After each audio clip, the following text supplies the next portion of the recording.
Shalom, salam sejahtera bagi Bapak Ibu, Saudara-saudara, anak-anak yang dikasihi oleh Tuhan Yesus Kristus. Berjumpa kembali bersama saya Pendeta Eka di dalam renungan firman Tuhan pada hari ini, hari Sabtu 30 April 2022. Sukacita dan damai sejahtera dari Tuhan Yesus Kristus kiranya menyertai hidup kita sekalian yang pastinya mendatangkan kebahagiaan. Puji nama Tuhan. Sampai pada pembacaan firman Tuhan hari ini, Mazmur 102. Kiranya firman yang kita baca, kita renungkan memberkati kita sekalian. Dan sebelum kita merenungkan bagian bacaan firman hari ini, kita berdoa. Tuhan Bapa di surga, di dalam Yesus Kristus, kami bersyukur dan berterima kasih atas kasih dan pemeliharaan Tuhan pada kami. Juga atas firman Tuhan yang menjadi kekuatan dan penopang dalam kami menjalani hidup. Kami mohon pengertian yang dari Tuhan, supaya kami dapat memahaminya, dan juga Tuhan menolong kami untuk kami dapat terapkan dalam hidup kami. Terima kasih Bapa, terpujilah namamu. Demi nama Tuhan Yesus kami berdoa. Haleluya. Amin. Mazmur 102 ayat 13 sampai 29. Demikian firman Tuhan. Tetapi Engkau ya Tuhan, bersemayam untuk selama-lamanya, dan namamu tetap turun-temurun. Engkau sendiri akan bangun, akan menyayangi Sion, sebab sudah waktunya untuk mengasihaninya, sudah tiba saatnya. Sebab hamba-hambamu sayang kepada batu-batunya, dan merasa kasihan akan debunya. Maka bangsa-bangsa menjadi takut akan nama Tuhan, dan semua raja bumi akan kemuliaan-Mu. Bila Tuhan sudah membangun Sion, sudah menampakkan diri dalam kemuliaannya, sudah berpaling mendengarkan doa orang-orang yang bulus dan tidak memandang hina doa mereka, biarlah hal ini dituliskan bagi angkatan yang kemudian, dan bangsa yang diciptakan nanti akan memuji-muji Tuhan, sebab Ia telah memandang dari ketinggiannya yang kudus. Tuhan memandang dari sorga ke bumi untuk mendengar keluhan orang tahanan, untuk membebaskan orang-orang yang ditentukan mati dibunuh, supaya nama Tuhan diceritakan di Sion dan Dia dipuji-puji di Yerusalem. Apabila berkumpul bersama-sama bangsa-bangsa dari kerajaan-kerajaan untuk beribadah kepada Tuhan, Ia telah mematahkan kekuatanku di jalan dan memperpendek umurku. Aku berkata, ya Allahku, janganlah mengambil aku pada pertengahan umurku. Tahun-tahunmu tetap turun-temurun. Dahulu sudah Kau letakkan dasar bumi dan langit adalah buatan tanganmu.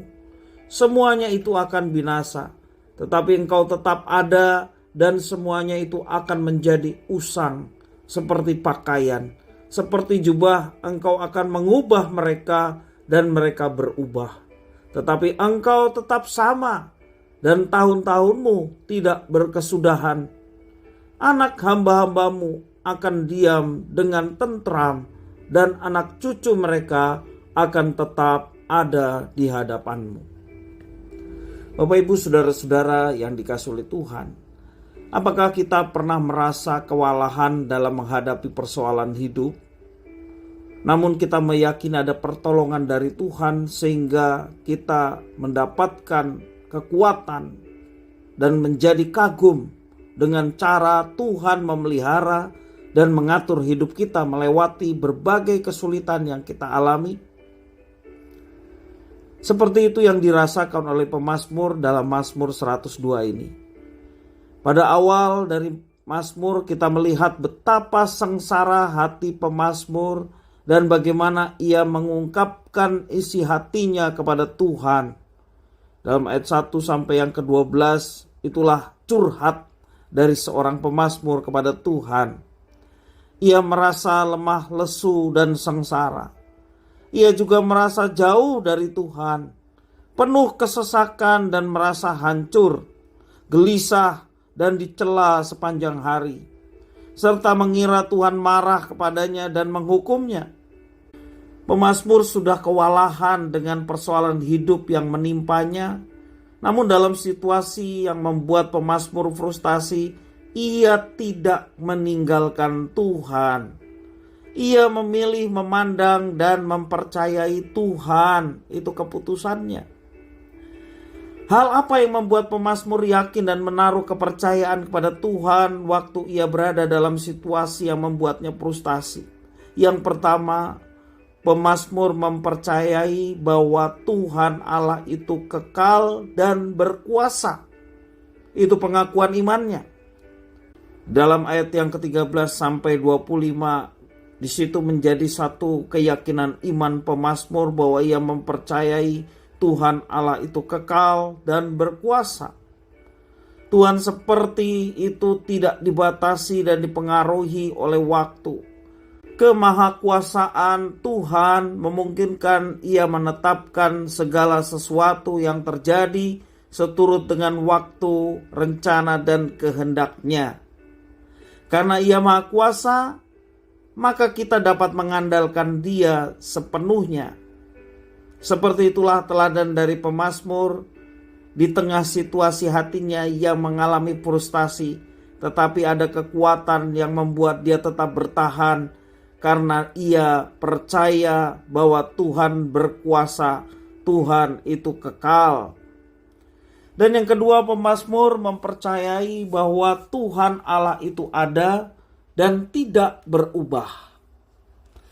Keberadaan Tuhan tidak dipengaruhi oleh zaman yang terus-menerus berubah.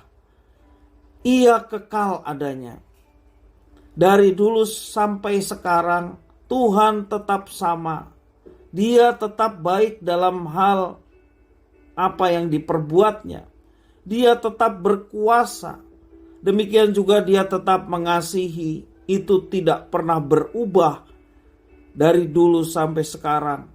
Allah pemazmur, dia jugalah Allah yang kita sembah pada hari ini. Dia adalah Allah yang tidak pernah berubah. Segala sesuatu yang ada padanya selalu konsisten, baik kebaikan, kuasa, demikian juga kasih-Nya. Itu sebabnya kita dapat senantiasa mengandalkan Tuhan sebagai kekuatan kita. Pemazmur mengatakan sebagai gunung batu kita. Tidak ada yang kita bisa andalkan dalam hidup kita selain daripada Tuhan yang kekal dan berkuasa. Tuhan yang ada dan tidak berubah. Bapak, Ibu, saudara-saudara yang dikasihi oleh Tuhan, pemahaman kita tentang siapa Tuhan sangat mempengaruhi cara kita menyikapi berbagai persoalan dalam hidup kita. Bersyukurlah kepada Tuhan yang kekal, yang berkuasa dan tidak berubah. Sebab kita dapat mengandalkan tangan Tuhan yang kuat sebagai sandaran yang kokoh dalam menjalani kehidupan. Jangan menjadi putus asa ketika kita menghadapi persoalan yang belum kunjung selesai. Jangan kita menjadi lemah dan lesu ketika menghadapi persoalan dan pergumulan yang sedemikian berat. Biarlah kita memandang Tuhan, kita bersandar kepadanya. Dialah benteng kota kita yang memberikan kekuatan, memberikan perlindungan, dan pastinya Dia yang akan memberikan jawaban yang terbaik tepat pada waktu dan rencana Tuhan yang akan dinyatakan bagi kita sekalian. Janganlah hendaknya kamu khawatir tentang apapun juga, tetapi nyatakanlah dalam segala hal keinginanmu kepada Allah dalam doa dan permohonan dengan ucapan syukur. Damai sejahtera Allah yang akan menyertai kita, yang mendatangkan kebahagiaan bagi kita. Kiranya firman Tuhan memberkati kita sekalian. Mari kita berdoa. Tuhan Bapa di surga, terima kasih atas firman-Mu. Kami mohon Engkau yang memampukan kami untuk dapat menerapkannya. Andalan kami adalah Tuhan saja. Engkau ada, Engkau berkuasa, tidak berubah, kekal selama-lamanya. Dan hanya kepada Tuhan kekuatan kami dapatkan. Terima kasih ya Tuhan, terima kasih atas firman Tuhan. Mampukan kami untuk dapat melaksanakannya. Demi nama Tuhan Yesus Kristus, kami sudah berdoa dan bersyukur pada Bapa di surga. Haleluya. Amin.